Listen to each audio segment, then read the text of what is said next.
સ્વામિનારાયણ અરે તારીખ આજે 25 ઓગસ્ટ 2024, કાલે 23 24 ઓગસ્ટ 2025 આજે રવિવાર છે. રવિવારના અનુક્રમમાં આપણે આ ભુજથી પ્રકાશિત ગીતાભાષ્ય જે છે તે રામાનુજાચાર્યકૃત ગીતાભાષ્ય જેવું જ છે આપણું ગોપાળન સ્વામીનું ગીતાભાષ્ય. એ આપણે જોઈએ છે વિશિષ્ટા દ્વૈત વેદાંત મુજબ આ ગીતાભાષ્ય જે છે એનું અનુવાદ કરેલું છે. એમાં આપણે બીજો અધ્યાય જે છે તે જોઈ રહ્યા છે. અને ભગવાન શ્રી કૃષ્ણ જે એમ કહે કે સ્થિત પ્રજ્ઞ જે છે એના લક્ષણો જે છે તે એમ કે અર્જુનજીને કહે છે.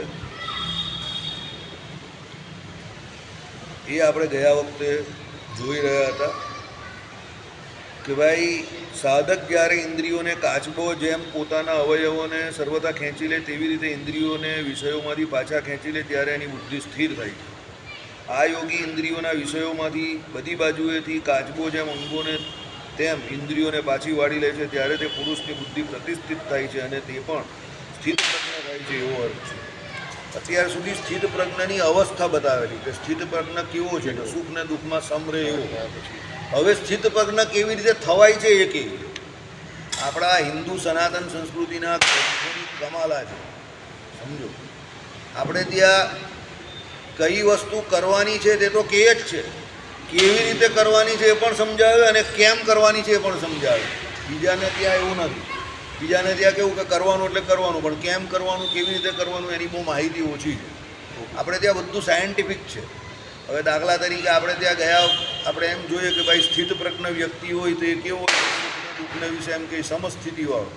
તો ભાઈ સ્થિત પ્રજ્ઞ થવાથી એને ફાયદો શું?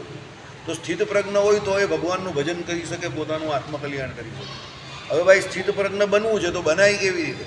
તો ભાઈ આમાં કહ્યું એ પ્રમાણે કે ઇન્દ્રિયોની વૃત્તિ જે છે તે કાચબો જેમ એના પોતાના અંગોને બધાને અંદર વાળી લે તે પ્રમાણે ઇન્દ્રિયોની સમસ્ત વૃત્તિઓ અંદર તરફ વાળી લેવાની છે. એટલે વિષય તરફ જે જતી હોય એને અંદર તરફ. આજે હરિપ્રકાશ શાસ્ત્રી કથામાં જે કહેતા હતા એ પ્રમાણે સાંખ્ય શાસ્ત્ર કપિલ ભગવાનની જે છેલ્લા અમે એ જ વાત કરતા હતા.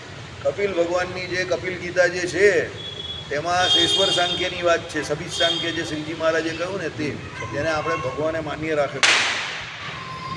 તેમાં શું આવે છે તો કપિલ ભગવાને માતા દેવહૂતિનો ઉપદેશ એ જ કરેલો છે કે તમારી વૃત્તિ જે છે તે અત્યાર સુધી ઇન્દ્રિયો થકી જે કોઈ વિષય ભોગ એના પ્રતિ જ રહી છે. તમે એમ કહે કે ભલે એમ કહે કે સેવા કરી તમારા પતિની, કારણ કે એમના કદરમાં હતા તે તો બહુ પાવરફુલ ઋષિ હતા, પણ એ કરદમની સેવા કર્યા પછી પણ તમારી જે ભોગને વિશે પ્રવૃત્તિ એ ઘટી નથી. કારણ કે પછી ગ્રહસ્થાશ્રમ તો એ લોકોએ કેવો ભવ્ય ગ્રહસ્થાશ્રમ કરાવ્યો કપિલ ભગવાને એમના ફાધરે કદરમાં. 100 વર્ષ સુધીનો વિમાન એવું બનાવ્યું કે વિમાનની અંદર ઉડતું વિમાન જેમાં બધી વ્યવસ્થા જે કોઈ રાજા મહારાજાને નહીં હોય. હવે એની અંદર બધા ભોગ ભોગવા અને ધન્ય ગ્રહસ્થાશ્રમ એ લોકોએ કર્યો. પછી કપિલ ભગવાન અવતાર થયો અને પછી જ્યારે કદર્મને એવું લાગ્યું કે હવે ભાઈ મારે છોડવાનું છે ત્યારે એમ કે એની 9 કન્યાઓ હતી તે તો બધી પરણાવી દીધી. કપિલ ભગવાન આવી ગયા એટલે પછી કદર્મ જે હતા તે ચાલ્યા ગયા જંગલ વિશે બાજા તપ કરવા ચાલ્યા ગયા. હવે કપિલ ભગવાન જે છે એને એની માતા જે છે દેવહૂતિ એને એના સહારે છોડીને ગયા. કોણ? કદર્મ ઋષિ. તો પછી કપિલ ભગવાનની એ જવાબદારી થઈ ગઈ ભાઈ એની માતાનું કલ્યાણ કરવું. તો એ જ્યારે એની માતા જ્યારે એની અવસ્થાને પામ્યા ત્યારે કપિલ ભગવાને એમને સાંખ્ય શાસ્ત્રનું આ જ્ઞાન આપ્યું. તમારી સાહજિક રીતે તમારી એટલે દરેક જીવની સાહજિક રીતે વૃત્તિ જે છે એ વિષયોમાં વળગેલી છે. એટલે તમે પહેલાં એક વસ્તુ ગાંઠ બાંધી લો, ઇન્દ્રિયો અંતઃકરણે કરીને જેટલું ગ્રહણ કરવામાં આવે છે બધું ત્યાજ્ય છે. એટલે અત્યાર સુધી તમે તમારા જીવનમાં ઇન્દ્રિયોને અંતઃકરણને જે વહાલું લાગે પ્રિય લાગે એ જ કરેલું છે. હવે તમે ઇન્દ્રિયો અંતઃકરણે કરીને જે કંઈ ગ્રહણ કરવામાં આવે તે બધાનો ત્યાગ કરો. બરાબર? તો પછી એની માતાએ પૂછ્યું તો પછી એ ત્યાગ કરો તો પછી કરવાનું શું? પછી તે કહે કે બધામાંથી વૃત્તિ તોડીને મારા માટે ભગવાનમાં લગાવો. કારણ કે જ્યાં સુધી ઇન્દ્રિયો અને અંતઃકરણની વૃત્તિ વિષયોમાં લાગશે ત્યાં સુધી એ જીવ સ્થિત પ્રજ્ઞ નહીં થવાનો. અને જ્યાં સુધી એ સ્થિત પ્રજ્ઞ ન થશે ત્યાં સુધી એની ભગવાન લાગવાની નથી. એની સ્થિર બુદ્ધિ થવી બહુ જરૂરી છે. એટલે આપણી જે ભજન થાય છે તે ત્રુટકે કે ત્રુટક કેમ થાય છે કે વિષયોમાં જે આપણો રાગ જે છે તે હજુ મટ્યો નથી. દેહાત્મ બુદ્ધિ આપણી ગઈ નથી. એ દેહાત્મ બુદ્ધિ સાંખ્યશાસ્ત્રના જ્ઞાનની જાય. એટલે સાંખ્યશાસ્ત્રને શ્રીજી મહારાજે સૌથી પ્રાચીન જ્ઞાનનું શાસ્ત્ર કહ્યું છે. ભાઈ 24 તત્વ ભેગા જીવ ઈશ્વરને 25માં ભગવાન. એ 24 તત્વ જે છે તે જીવ ઈશ્વરને આધીન છે. એટલે જ્યાં સુધી એ 24 તત્વ ભેળો એ જીવ ન ભરશે અને એ 24 તત્વથી પોતાને પૃથક ન માનશે ત્યાં સુધી એ પેલા 25માં ભગવાનને ભજી નહીં શકવાનો. કારણ કે જે 24 તત્વ જે બનેલા છે સમજો માયાના, એ 24 તત્વની સાહજિક વૃત્તિ જે છે તે કોના તરફ છે? માયાના બનેલા છે. એટલે માયિક એવા શબ્દ, સ્પર્શ, રૂપ, રસ અને ગંધ એ તરફ જ છે. એટલે એ 25મો પોતે એમાંથી જુદો થાય એટલે એ 24 તત્વ ભેળો જ કયો છે ને સાંખ્યશાસ્ત્ર. તો એ 24માંથી એ પોતે પોતાને જુદો સમજે તો પેલા 25માં ભગવાનનું ભજન કરી શકે. એ જે ગતો વાંચો નિવર્તન તે અપ્રાપ્ય મનસા સ, તો ભાઈ ભગવાન તે તો ઇન્દ્રિયો અંતઃકરણથી પામી શકાય એવા નથી. આ પ્રમાણે કહ્યું છે. આવી રીતે સમજવાનું છે. કેમ? ઇન્દ્રિયો અંતઃકરણથી તમને જે કંઈ પામી શકાય એવી વસ્તુ છે તે બધી માયા. કારણ કે ઇન્દ્રિય અંતઃકરણ પોતે જ માયાના છે અને ભગવાન તો અતિન્દ્રિય છે. એ તો ઇન્દ્રિય અંતઃકરણથી પામી શકાય એવા જ નથી.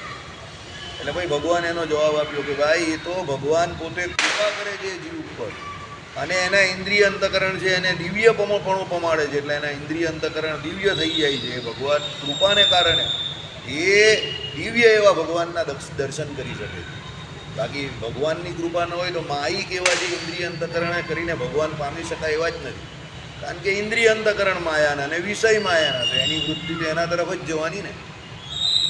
એટલે કપિલ ભગવાનનું સાંખ્યશાસ્ત્ર જે છે તે બહુ જરૂરી છે આના માટે કે ભાઈ સ્થિત પ્રજ્ઞ કેવી રીતે થવાય. તો એ ઇન્દ્રિયો અંતઃકરણ ભેળા આપણે ભળવાનું નથી. વિષયો જે છે એના તરફ આપણે આપણી વૃત્તિ જે છે તે બાજી બહાર કાઢવાની છે અને ભગવાન તરફ એ વૃત્તિ જોડવાની છે. ધીરે ધીરે ધીરે ભગવાનમાં વૃત્તિ જોડાશે તો એ જીવ જે છે તે સ્થિર બુદ્ધિવાળો થશે. પછી એક એની એવી શૂન્ય અવસ્થા એટલે સ્થિત પ્રજ્ઞ અવસ્થા થશે જેમાં એ શૂન્ય અવસ્થામાં એટલે ઉપશમને પામશે. ઉપશમને એટલે કે ભાઈ જગતમાં જે કોઈ ઘટના ઘટે છે એ બધી ઘટનાઓને એ સાહજિક રીતે સ્વીકારે છે પણ એ ઘટનાઓની એની પર અસર નહીં થતી. એ સુખમાં સુખી નહીં થઈ જતો કે છકી નહીં જતો કે દુઃખમાં એમ કે દુઃખી નહીં થઈ જતો. એટલે ભગવાને કહ્યું ને કે એ વનમાં રહ્યો હોય તો એને ચક્રવર્તી રાજા જેમ ભોગ ભોગવતો હોય કે ચક્રવર્તી રાજા જેમ રાજ કરતો હોય અનંત કેવું કે આખા જગતનું રાજ કરતો હોય એવો એ પોતે પોતાને સુખી સમજે વનમાં રહેતો હોય તો. અને જો એ ચક્રવર્તી રાજ કરતો હોય પ્રારબ્ધે કરીને તો એ વનમાં પેલો ત્યાગી રહેતો હોય એટલો એ નિષ્પૃહ વર્તી શકે. જનક રાજાની. એટલે સાંખ્યશાસ્ત્ર બહુ ઇમ્પોર્ટન્ટ છે આપણા ગ્રહસ્થ માટે, બહુ મહત્ત્વનું છે સાંખ્યશાસ્ત્ર. બરાબર? ચાલો. એટલે આ પ્રમાણે યોગી વિષયોમાંથી બધી બાજુઓથી આમાં યોગી કયો છે કારણ કે પછી સાંખ્ય પર યોગ તરફ જાય ધીરે ધીરે. પહેલાં સાંખ્યશાસ્ત્ર પછી યોગ તરફ. તો યોગમાં મૂર્તિનું એને અનુસંધાન હોય. યોગ દ્વારા શું કરે તો મનને સુસંસ્કૃત કરે. એટલે પહેલાં યોગ દ્વારા બધી મનની જે વૃત્તિઓ જે છે તે બધી એક એક કરીને જીતે. બરાબર? એટલે સાંખ્ય અને યોગ એ બંનેનો કોમ્બો પ્લાન જે છે તે શ્રીજી મહારાજે આપ્યો. એટલે આમાં જે યોગ કયો તો યોગ સાંખ્ય પછીનું સ્ટેપ છે. કારણ કે યોગમાં મૂર્તિનું અનુસંધાન છે કે ભગવાનનું ભજન કેવી રીતે કરવું. તો એ પહેલાંના જે સાધનો જે કરવાના છે આત્મનિષ્ઠાને એ બધું દ્રઢ કરવાનું છે તો એના માટે સાંખ્યશાસ્ત્ર છે. એટલે પહેલાં સાંખ્યશાસ્ત્ર પછી યોગશાસ્ત્ર અને એ યોગે કરીને સાંખ્ય પહેલાં આવી ગયું. જોઈ આપણામાં જે પહેલાં યમ નિયમ કયા અને આસન કયા તો એ યમ નિયમ અને આસન તમારા સિદ્ધ ક્યારે થશે યોગના? જ્યારે તમે સાંખ્યશાસ્ત્રનું પૂરેપૂરું અનુમોદન કર્યું હશે ત્યારે થશે. છેલ્લે પછી ધ્યાન ધારણા અને સમાધિ યોગીને થશે. એટલે ભગવાને બેઉને ભેગા લીધા. સમજો. કારણ કે જ્ઞાનની બહુ જરૂર છે યમ નિયમ માટે. જ્યાં સુધી જ્ઞાન ન હશે ત્યાં સુધી એ યમ નિયમનું પાલન જ નહીં થાય. જ્યાં સુધી ઇન્દ્રિયો જીતાશે નહીં ત્યાં સુધી સ્થિર બેસાશે નહીં. એટલે આસન પણ ન બેસાય. એટલે આસન જે છે તે પણ સ્થિર આસન પર બેસાય નહીં. એટલા માટે યમ નિયમ આસન. બરાબર? પછી શું આવે છે? પ્રત્યાહાર. પછી છેલ્લે ધ્યાન ધારણા ને સમાધિ. સમાધિ તો બહુ છેલ્લું સ્ટેપ છે. એ સમાધિ કઈ તો આમાં જે કહ્યું એ પ્રમાણે ભગવાનને વિશે તેલ ધારાવત અવિછિન્ન સ્મૃતિ. બરાબર? હવે એ તમે એ કરો તો એ પ્રાણના નિરોધે કરીને તમને સમાધિ થાય અને ચિત્તના નિરોધે કરીને જે સમાધિ થાય જે ગોપીઓને થતી હતી. ભાઈ ભગવાનને વિશે ચિત્તનું ચોંટવા પણ મહારાજે જે કહ્યું ને એવું ચિત્ત ચોંટી ગયેલું કે કે ચિત્તના નિરોધે કરીને ભગવાનમાં એવું ચિત્ત ચોંટી ગયું કે પ્રાણનો પણ નિરોધ થઈ ગયો, એટલે ઇન્દ્રિયો અંતઃકરણ બીજે જાય જ નહીં, ભગવાનમાં એવા ચોંટી ગયા. ભય કરીને ઘણાને એવી રીતે કોઈની સ્મૃતિ, કંસને ભય કરીને ભગવાનમાં એવી સ્મૃતિ રહેતી, સમજો, સ્નેહ કરીને રહે, બરાબર. એ પ્રમાણે ભગવાનમાં સ્મૃતિ રાખવા માટે પ્રાણનો કા ચિત્તનો નિરોધ થવો બહુ જરૂરી છે. તો આ ચિત્તનો નિરોધ તે આ પ્રમાણે કે ગોપીઓને જેમ ભગવાનમાં પ્રેમ લક્ષણા ભક્તિ થયેલી એ પ્રમાણે, એટલે ચિત્તનો નિરોધ કરે એને કરીને તમારા પંચ પ્રાણ છે એ પણ નિયંત્રણમાં આવી જાય. પંચ પ્રાણ નિયંત્રણમાં આવે એટલે ઇન્દ્રિયો સહેજે સહેજે ભગવાનમાં જ લાગે, અંતઃકરણ પર ભગવાનમાં જ લાગે, પછી જગતમાં લાગે જ નહીં, બરાબર. એટલે આ સ્થિત પ્રજ્ઞાનું જે કહ્યું છે આમાં બહુ કઠણ કામ છે, બહુ અઘરું કામ છે. કારણ કે મંદિરમાં આવનારા તો ઘણા લોકો છે, પણ આ પ્રમાણે પોતે પોતાના ઇન્દ્રિયો અંતઃકરણને નિયમમાં રાખીને સ્થિત પ્રજ્ઞ થઈને ભજન કરવું બહુ અઘરું કામ છે. કેમ અઘરું છે?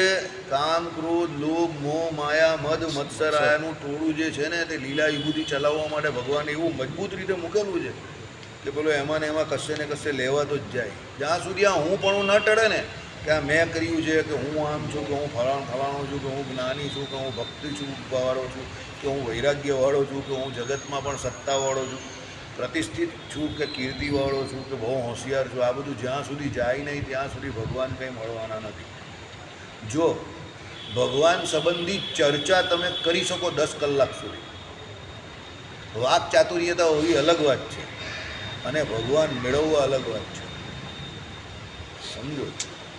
ને આગળ પણ જે સ્ટેટમેન્ટ આપેલું ને એનાથી હું કાયમ છું કે કોઈ એન્જિનિયર હોય ને એમાં એન્જિનિયરિંગમાં એના 70-80% આવતા હોય અને પછી જો એ વેદાંત ભણવા જાય ને એને રસ પડી ગયો એમાં, તો એના માટે વેદાંત બહુ અઘરું કામ નથી, કારણ કે એન્જિનિયરિંગ બહુ અઘરો વિષય છે, સમજો. એટલે જો એ પછી વેદાંતમાં પડી જાય અને એને જો વેદાંતમાં એને શાંતિથી રસ પડી ગયો ને એમાં પડી ગયો, તો હું ગેરંટી જોડે કહું કે એ 70-80% કા ગોલ્ડ મેડલિસ્ટ જ થાય, બરાબર. કેમ? કારણ કે ઓલરેડી એને એક અઘરો વિષય જે છે તે ભણેલો છે. એન્જિનિયરિંગ શું છે? તો ભગવાને આ જે પૃથ્વી, જળ, તેજ, વાયુ અને આકાશ એ પંચ તત્વોમાંથી જે આખું જગત બનાવેલું છે એ એન્જિનિયરિંગ છે ભગવાન. આખો પંચમ સ્કંદ જે છે તે શું છે? ભગવાનનું એન્જિનિયરિંગ છે, સમજો. એટલે એન્જિનિયરિંગ બ્રહ્મ વિદ્યાથી જુદું નથી કંઈ. સમજ પડી? લોકોને સમજ નહીં પડતી. દાખલા તરીકે ભીમસેને નદી સરસ્વતી ઓળંગવા માટે પેલો એક પહાડનો ટુકડો લઈને પથ્થર બનાવીને નાખ્યો, તો એ ભીમશિલા થઈ ગઈ ને એની ઉપરથી પાંડવો ચાલ્યા ગયા, તો એ સમયનો બ્રિજ બનેલો હતો ને. તો અત્યારે લોકો એ પ્રમાણે બ્રિજ બનાવે છે ને. ભીમસેન ત્યારે હું કે એન્જિનિયર હતા, તમે સમજો. પણ એને એ જે એનું મગજ હતું ને એની જેટલી તાકાત હતી એ પ્રમાણે એને નક્કી કર્યું કે આમ જવા માટે નદીના માર્ગે જવાશે નહીં, મારે કંઈ કરવું પડશે. એટલે એણે પેલી શીલા નાખીને એને બ્રિજ બનાવી દીધો અને ચાલ્યા ગયા. એ બ્રિજ પહેલાં તો સેતુ બનાવ્યો પેલા લોકોએ, કાશ્મીરથી કન્યાકુમારીથી સીધો ક્યાં સુધી? લંકા સુધીનો કન્યાકુમારીથી બનાવ્યો બ્રિજ. તો એ લોકોએ પથ્થર મૂક્યા અને પથ્થર બધા સીલ થઈ ગયા, એને એનો બ્રિજ બનાવ્યો ને એ લોકો પાણી ઉપર ગયા. તો એ શું હતું? એન્જિનિયરિંગ જ હતું ને, સમજો, બરાબર. એટલે બ્રહ્મ વિદ્યાની અંતર્ગત જ એન્જિનિયરિંગ આવે છે, સમજો. પણ એ સમજવા માટે તમારે પહેલાં હું પણ છોડવું પડે, મને જ બધું આવડે છે એ છોડવું પડે. તમારો એક અનુભવ હોય એમ બીજાનો પણ અનુભવ હોઈ શકે, ત્રીજાનો પણ અનુભવ હોઈ શકે, બરાબર. એટલે પહેલાં તો છે ને એ ઢીલ મૂકતા તમને આવડવું જોઈએ કે ભાઈ જે હશે તે તેનું જે થવાનું હોય તે થાય. આપણે ભગવાનનું ભજન કરવા આ લોકમાં આવેલા છે, મરી જાય એની કોઈ વેલ્યુ નથી, કોઈ એને પૂછતું નથી ને કેટલા રોજ મરે છે, ને આપણે પણ મરવાના જ છે.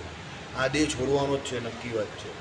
તો એ અહંકાર કે એ બધો માનપાન રાખીને કંઈ ફાયદો નથી. 2 મિનિટમાં લોકો કંઈ ભાઈ પતી ગયું લઈ જાઓ, બરાબર. એટલે સ્થિત પ્રજ્ઞ બનવું આ રીતે બહુ જરૂરી છે કે ભાઈ વિષયો જે છે તે એકલા પંચ વિષય જે છે તે નહીં, પણ આ જે દ્વંદ્વો જે કહ્યા ને, આ તમે ઈતની વિનંતીમાં જે ગાઓ છો ને, દુઃખ દ્વંદ્વ, આ કામ, ક્રોધ, લોભ, મદ, મત્સર આદિ દ્વંદ્વ જે છે ને એ જીવને વધારે પીડે છે. પંચ વિષયની સાથે એ પણ બધા બહુ પીડવાવાળા છે, સમજો. પંચ વિષય તો શબ્દ, સ્પર્શ, રૂપ, રસ અને ગંધ જ છે, પણ આ બધા બીજા બધા જે છે ને તે પણ બધા બહુ ખતરનાક છે. પ્રહલાદજીએ ભગવાનને એ જ કહેલું કે તમે મારી રક્ષા જે અમારા બાપાથી કરી મારા શરીરની રક્ષા છે, પણ મારા ઇન્દ્રિયો અંતકરણની રક્ષા જ્યારે તમે આ વિષયો થકી કરો, પંચ વિષયો થકી, ત્યારે હું મારી રક્ષા તમે ખરી રીતે કરી હું માનું. તો પ્રહલાદજી કેટલા નાના હતા તો પણ એને એ બુદ્ધિ હતી કે આ વિષયો બહુ પાવરફુલ છે. એટલે પૂર્વના કર્મિસ્થ જીવ હતા, સમજો બરાબર.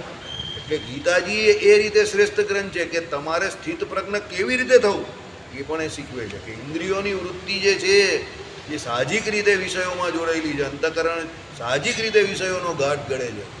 એ ઇન્દ્રિય અને અંતકરણ જ્યારે પંચ વિષયમાંથી નીકળીને પોતે પોતાના આત્મામાં રમણ કરે કે પરમાત્મામાં રમણ કરે, આપણે ત્યાં પરમાત્મામાં રમણ કરે, ત્યારે સમજવાનું ધીરે ધીરે તમે સ્થિત પ્રજ્ઞતા તરફ આગળ વધો.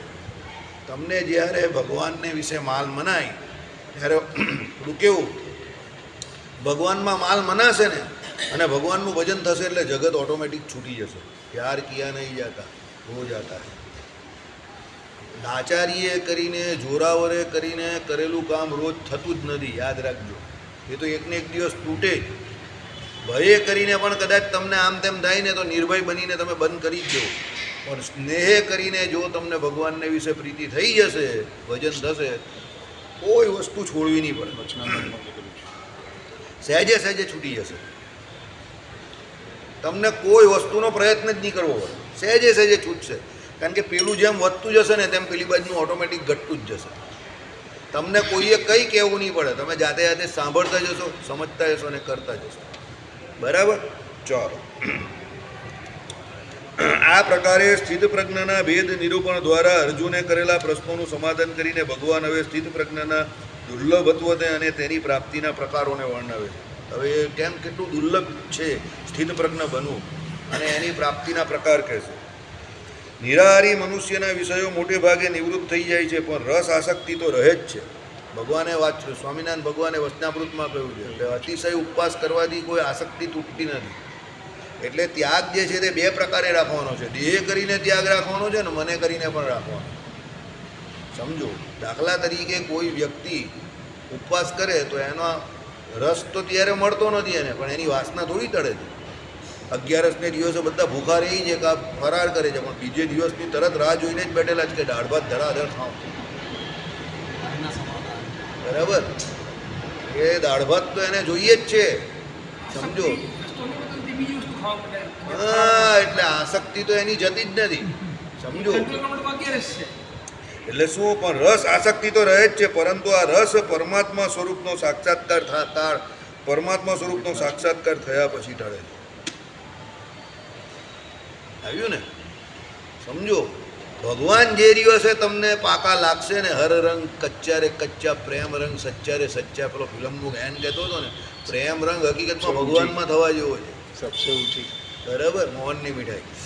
બરાબર. એટલે કહેવાનો પ્રશ્ન શું છે, ભગવાનમાં તમારી વૃત્તિ જશે તો જગતમાં ઓટોમેટિક જગતમાંથી ઉખડી જ જશે.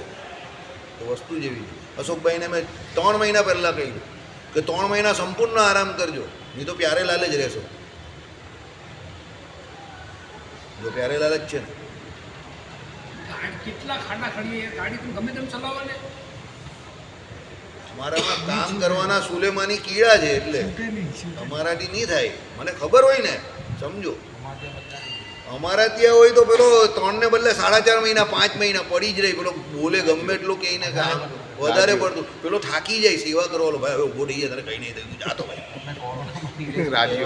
ભાઈ ઊભા થાવ ઉપરથી. અમારા કચરાનો ઢગ થઈ ગયેલો નીચે કોરોનામાં, કચરા પેટી બની ગયેલી અમુક ઘર. 5 જણાને કોરોના થઈ ગયેલો, 2 મહિના સુધી હું ઊભો નહીં થયેલો. નીચે કચરાનો ઢગ, પણ પેટનું પાણી બી નહીં હલાવવું. જ્યારે થશે ત્યારે થશે, આપણે જ નહીં રહીશું તો કચરાને કાં કરવાના? તો એવા મસા નહીં ઉભરે કે ચાલ ઊભો થઈને બધું કામ કરી નાખું, કે આમ દોડી જાઉં તેમ દોડી જાઉં. એવા મસા નહીં ઉભરે. આ વખત તો મને જાણી જ ગયા છે 15-20 વર્ષ. પેલો ગમે એટલો પેલો કંઈક આટલું કમાઈ ગયો, પેલો કેટલું કમાઈ ગયું, આપણે આટલું જ કરવાનું. ભાઈ આપણે જે કરવાનું એ જ કરીએ. એવા મસા નહીં ઉભરે કે આ કરી નાખ્યું આને હું રહી ગયો. કોઈ બીજો કંઈ કરે કે કોઈ બીજો કંઈ કે એનાથી કંઈ કરવાનું જ નહીં. તમને જ્યારે એવું લાગે કે હવે આ કરવાનો મોકો મળેલો છે, ભગવાને તમને ચાન્સ આપેલો, ત્યારે એ કરી દેવો અને પૂરું કરી દેવાનું. જો લઘુ રુદ્રી કરવાની ઈચ્છા થઈ, બ્રહ્મભોજન કરીને પૂરું કરી દીધું, કાલે એ પૂરું થઈ ગયું. આજે પાછું આવતા રવિવારનું ગોઠવી પણ દીધું, રાધા અષ્ટમીનું ભજન. કારણ કે પછી શ્રાદ્ધ પક્ષ આવ્યો એટલે કોઈ જમવાનું નથી. દિવાળીમાં લોકોને સમય નહીં મળશે એટલે મેં કોઈ એક ભજન બીજું ગોઠવા આવ્યું છે, તો આવતા રવિવારે ગોઠવી દીધું પાછું. સમજો. રાધા અષ્ટમી ભજન કરવા માટે બહુ શ્રેષ્ઠ દિવસ છે. કેમ? આપણે 3 વર્ષ પહેલાં રાધા અષ્ટમીએ રાંદેર મંદિરમાં કામકાજ ચાલુ કરેલું ભજન કરવાનું. પહેલું ભજન રાધા અષ્ટમીએ કરેલું. મંદિરનો વિકાસ જોઈ લો તમે. 3 વર્ષ પહેલાં ને અત્યારનો વિકાસ જોઈ લો. 2022 રાધા અષ્ટમીનો દિવસ બહુ જોરદાર. 2022માં આપણે રાધા અષ્ટમીમાં ત્યાં ભજન ચાલુ કરેલું. ત્યાર પછી કન્ટિન્યુ પેલી પૂજા પછી આ બધું ચાલુ ને ચાલ્યા ચાલુ રહ્યું. રાધા અષ્ટમીનો દિવસ એવું કહે કે 1000 એકાદશીના ઉપવાસ જેટલું રાધા અષ્ટમીના દિવસે ઉપવાસ કરવાથી ફળ મળે છે. એટલું મહાત્મય છે રાધાજી. વૃંદાવનમાં તો ઠેર ઠેર લોકો રાધા અષ્ટમી કરે કે ત્યાં રાધાજીને બહુ માને છે. ચાલો, ઇન્દ્રિયોના આહારરૂપ વિષયો વિનાના દેહધારી પુરુષની શબ્દાદી વિષયો રસ આસક્તિને છોડીને ઉપર નિવૃત્ત થાય છે. આહાર વિનાનો એ દેહધારીનો રસ અવ્યક્ત રાગ બધાથી પરમ એવા પરમાત્માને કે આત્મ સ્વરૂપને નિહાળીને વિષયોમાંથી ટળે. કોઈ વ્યક્તિએ ઇન્દ્રિયોના આહારરૂપ વિષયો વિનાના દેહધારી પુરુષની શબ્દાદી રસ આસક્તિને છોડીને ઉપરની નિવૃત્ત થાય છે. તમે ખાઓ નહીં તો તમને ઉપરથી ભાઈ નહીં ખાતા, પણ એ ક્યારે ફૂફાડો મારશે ઠેકાણું નથી. સમજો, તમે શબ્દ સ્પર્શ રૂપ રસ અને ગંધ 5 વિષયોને પ્રત્યક્ષ ગ્રહણ નહીં કરતા, પણ એ તમને ક્યારે પાડી નાખશે એનો ભરોસો નથી. કારણ કે અંદર જે છે ને એની આસક્તિ રહેલી છે, એટલે ફૂફાડો મારશે. પણ જ્યારે એમ કહે કે આહાર વિનાના એ દેહધારીનો રસ અવ્યક્ત રાગ બધાથી પરમ એવા પરમાત્માને કે આત્મ સ્વરૂપને નિહાળીને વિષયોમાંથી ટળે છે. મેં તમને કહ્યું ને, બેઉ છે. આત્મા અને પરમાત્મામાં જે એને એ પ્રમાણે આસક્તિ થઈ જશે એટલે એ તરફ એની વૃત્તિ થશે સહેજે, તો પછી વિષયોમાં એને કંઈ વાંધો ના આવે. એ આત્માવાળું એટલે મેં તમને કહ્યું પહેલાં સાંખ્યશાસ્ત્ર સમજો, અને પરમાત્માવાળું એટલે યોગશાસ્ત્ર. પેલો છેલ્લે ભગવાનને વિશે, સમાધિને વિશે, ભગવાનમાં એને પ્રત્યક્ષ ભગવાનને વિશે જે એને તેલ ધારાવત અખંડ સ્મૃતિ રહી ને, તે પ્રથમનું પહેલું વચનામું જે યોગશાસ્ત્ર, સાંખ્ય અને યોગનું કોમ્બો. એ પ્રમાણે થશે એટલે પૂરું થઈ ગયું. વિષય પછી એને કંઈ કરે જ નહીં. જનક રાજા જેવું કે બીજા જે કોઈ એના જેવું, નારદજી જેવું. નારદજી દ્વારકાધીશ જે છે બરાબર, એનો વૈભવ જોવા ગયા હતા કે નહીં, તો નારદજીને થોડું એવું કંઈ થયું. પછી એક વખત પડી ગયેલા, પણ પછી તો કંઈ થયું નહીં ને એવું. સમજો કેમ? એને ભગવાનને વિશે, ભગવાનના સુખને વિશે માલ મનાઈ ગઈ.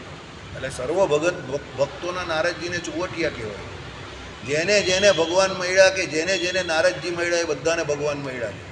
ટીવી સિરિયલના નારદજીને નહીં જોતા, ઝઘડો કરાવે. એ તો સાલાઓ નારદજીને બહુ ખરાબ રીતે ચિતરે છે. નારદજી તો ભગવાનના ચુવટિયા છે, ભગવાનનું મન કહેવાનું. અને ભગવાને પોતે પોતાના કામ કરવા માટે ઘણી વખત નારદજીનો ઉપયોગ કરેલો છે.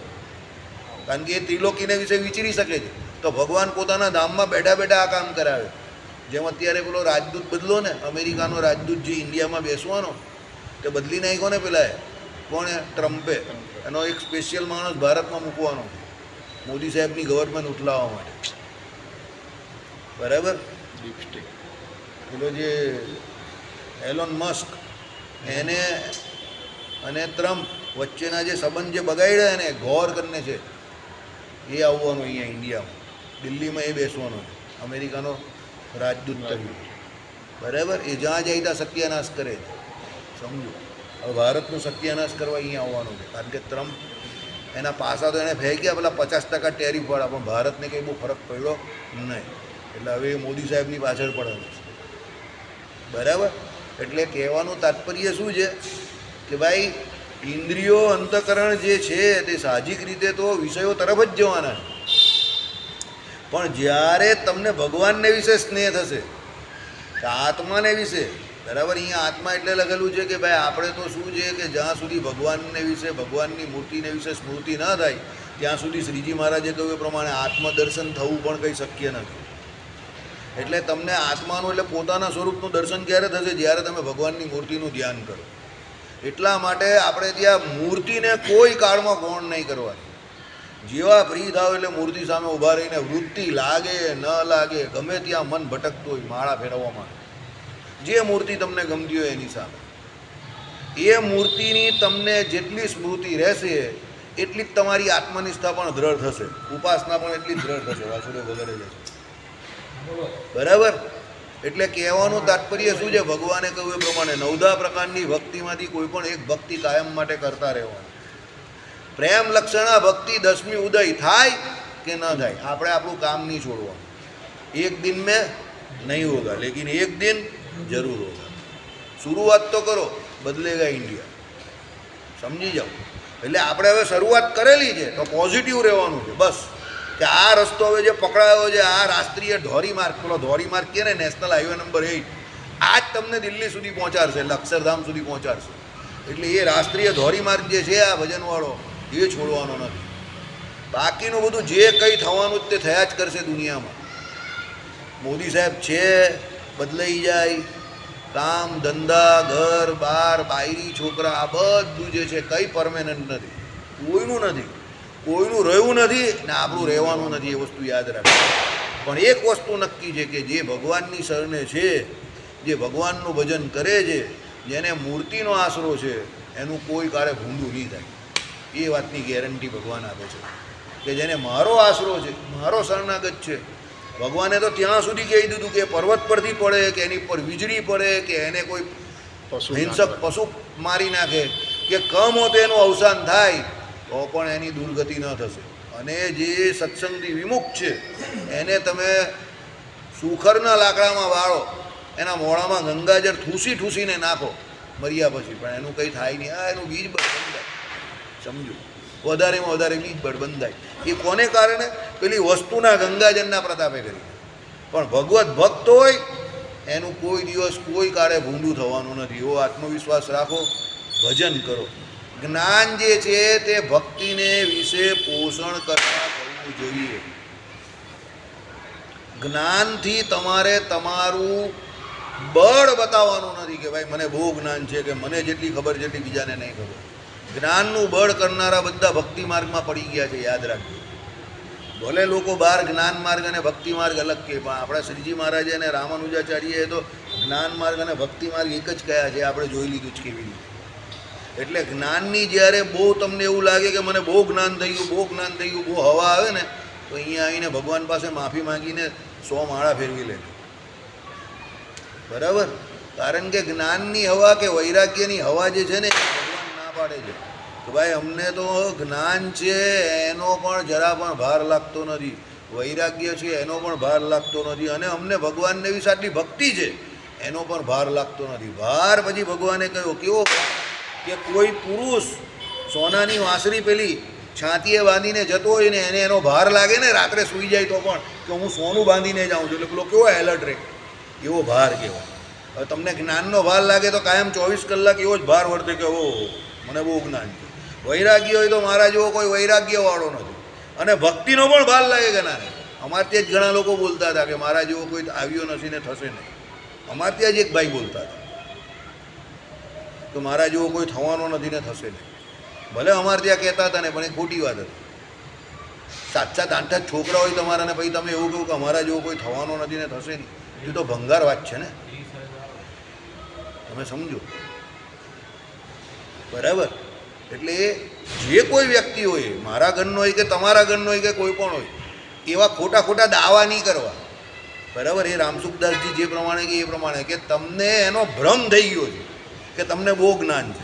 કારણ કે એ જ્ઞાનનો પણ તમને અહંકાર થયો ને, એટલે એ જ્ઞાન નથી, એ અજ્ઞાન જ છે. સમજો. એટલે કહેવાનો મતલબ શું છે? સ્થિત પ્રજ્ઞા હોવો છે કે જે ભગવાનને વિશે એની વૃત્તિ સહેજે સહેજે રહી છે, એટલે વિષયોમાં લાગવાની જ નથી. પછી એને પંચ વિષય તો શું, બીજું પણ કંઈ હેરાન નહીં કરશે. પણ એ વૃત્તિ લાગ્યા પછી પણ એનો અહંકાર ન થવો જોઈએ. બહુ સહજ રીતે વર્તવાનું. આ બહુ અઘરું કામ છે, બહુ કપરું કામ છે. બરાબર? ચાલો. કેમ કે આત્મા સ્વરૂપના અવલોકન વિના વિષય રાગની યોગ્ય નિવૃત્તિપૂર્વકનો જય હોઈ શકે નહીં એમ કહેવાનું છે. એ કુંતી પુત્ર, આ અતિ બળવાન ઇન્દ્રિયો પ્રયત્નશીલ એવા બુદ્ધિમાન પુરુષના મનને બળજબરીથી ખેંચી જાય છે. જોયું? વિષય કેવા છે? અતિ બળવાન છે. બુદ્ધિમાન પુરુષ જે છે એને પણ ખેંચીને ચાલ્યા જાય છે, એટલા બળવાન છે. એ પુનઃ પુનઃ વિષય દોષને નિહાળતા રહેવાનો પ્રયત્ન કરતા વિવેકશીલ પુરુષના મનને હલબલાવી મૂકવાના સ્વભાવવાળી અતિ બળવાન હોવાને કારણે વિવેકનું વર્તન કરવામાં પાવરથી ઇન્દ્રિયો વિષયો પ્રતિ ખેંચી જાય છે. આ એક પ્રકારની જંગ ચાલી રહેલી છે, યુદ્ધ ચાલે છે આપણા ઇન્દ્રિયો વચ્ચે, આપણી વચ્ચે અને ભગવાન. ઇન્દ્રિયો જે છે તે આપણે વિષય તરફ લઈ જવા માટે મથે છે. જીવ છે એને ખબર છે કે એ બાજુ જઈશ તો મારું બગડવાનું છે, એટલે જીવ જે છે તે એવું વિચારે કે મારે ભગવાન તરફ જવાનું છે, પણ ઇન્દ્રિય અંતકરણ કેવા છે? માયાના છે, એટલે એ પેલી બાજુ જોવા વિચારે છે. પણ ભગવાને એનો રસ્તો બતાવેલો છે કે જેનો જીવ બળવાન છે એના ઇન્દ્રિયો અંતકરણ પણ આડાઅવડા ચાલતા નથી, એનાથી ડરીને ચાલે છે. ભગવાને કહ્યું ને, સિંહ જેમ બકરાને પકડે છે તેમ અમે અમારા ઇન્દ્રિયોને અંતકરણને પકડીને રાખેલું છે. અમને સ્વપ્નને વિશે પણ સ્ત્રીનો ઘાટ થયો નથી. સમજો, એટલે કહેવાનું તાત્પર્ય શું છે? વાંક ઇન્દ્રિય અંતકરણનો કાઢવાનો નથી. વાંક કોનો છે? આપણો જ છે, જીવનો જ વાંક છે. એટલે એ કરીશ પણ જે જીવને ગમે એ જ ઇન્દ્રિયો અંતકરણ કરે છે. હું તમને વારે વારે કહું છું, જે કાંદા લસણ ન ખાતા હોય, જે વેજીટેરિયન હોય, ફૂલ વેજીટેરિયન, એ કોઈ જગ્યા પરથી જઈને એવી દુર્ગંધ આવશે તો પણ એ નાક બંધ કરી દેશે, કારણ કે એના જીવને જ નહીં ગમતું. પણ જે ખાતા હોય એને એ જ્યારે દુર્ગંધ આપણે લાગે છે તે એને સુગંધ લાગશે, એને એમ કે કશે કંઈ મસ્ત બની રહેલું, ચાલ મળી જાય તો સારું. જીવ તો એક જ છે, બધાનો સરખો જ જીવ છે, પણ પેલાની જીવની જે સાહજિક વૃત્તિ છે તે વિષયો તરફ છે, એટલે એના ઇન્દ્રિયો અંતકરણ એ બાજુ વધારે તણાશે. આપણે શું નાક બંધ કરીને નીકળી જવાના પ્લાનમાં હશે. આ ફરક છે. એટલે ભગવાનને વિશે મનને રાખવું, મંદિરે આવવું, ભજન કરવું, ઘરમાં કામ ધંધો પણ કરતા હોય તો કંઈ ભજન, કીર્તન, સ્તોત્ર, મંત્ર આવું કંઈ ને કંઈ ચાલુ રાખવું. એટલે ભગવાનને વિશે તમારી વૃત્તિ ન રહેતા પણ રહે, તમને એ ખ્યાલ તો રહે કે મારે આ કરવાનું છે. સમજો, સાવ ભૂલી ના જાઓ. થોડી થોડી વૃત્તિ રહે, એટલે કામ ધંધે પણ બેઠેલા હોય તો નાના અવાજે કંઈ ને કંઈ એવું ચાલુ રાખવું, સ્તોત્ર, મંત્ર. એટલે ધીરે ધીરે જીવે કરીને પણ ભાઈ બોલાવવા માંડશે. મહારાજે કહ્યું પ્રમાણે જેટલા જીવે કરીને નામ લેવાય છે એટલા જ નામ બરાબર. બાકી તમને એમ કે અંદર અંદર મનમાં લેવું કંઈ લેવાય નહીં. એટલે જીભે કરીને જેમ બને તેમ વધારે નામ લેવા. વૈખરી વાણીથી કરેલું ભજન જે છે તે સાધન અવસ્થામાં નંબર 1 છે. હમણાં જ 2 કે 3 દિવસ પહેલાં મારી અને હરિપ્રકાશ શાસ્ત્રીની મોબાઈલ ઉપર આ પ્રમાણે ચર્ચા થઈ. તમારે જોવી હોય તો જોઈ લો. વૈખરી વાણી એટલે આ જીભે કરીને, મોડે કરીને તમે જેટલું ભગવાનનું ભજન કરો એટલું જ અત્યારે આ કળિયુગને વિશે તમને કામમાં આવે. કારણ કે આ મન બંધ તો કેવું જ તમે જાણો જ છો, ઘડીકમાં અહીંયા તો ઘડીકમાં ત્યાં. એટલે મોડે કરીને, જીવાએ કરીને જેટલું ભજન થાય એટલું કરવાનું. શ્રીપતિ સર્વદેવેશ્વરમ